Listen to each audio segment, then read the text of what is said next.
Zëvendës kryeministri Arben Fetai deklaroi se Aleanca për Shqiptarët do të vazhdoj të ngjelet pjesë e koalicionit Vlen dhe tha se SHE-ja do të qëndroj e fort dhe do të vazhdoj në rrugën e saj më e kthjellur se kurrë. I pyetur lidhur me deklaratën e Arben Taravarit, i cili tha se vetëm 8 persona nga SH ka ngelur në Vlen, Fetai tha se atje ka një profesor të matematikës i cili si duket ka probleme me numërimin e kuvendarëve.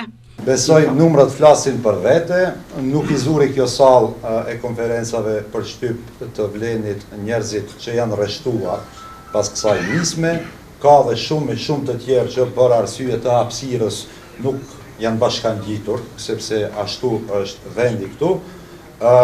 Për numrat që i përmendin ata, ju e shihni se ju janë përzier kallët kohëve të fundit.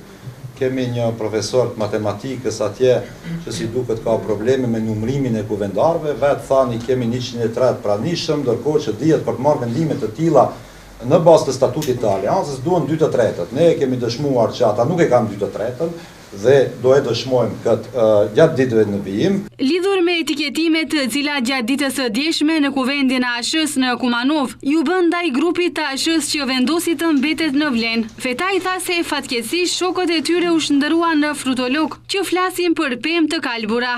Neve na vjen keq për artanizimin që ka ndodhur me ata shokët tonë që flasin për valigje, duke dëshiruar largimin e shqiptarëve nga ky vend. Unë e kam një porosi shumë të thjeshtë për kryetarin tim, Arben Taravarin. Unë valigjet i kam marrë për të ardhur nga Belgjika dhe nuk jam duke lëvizur nga këtu.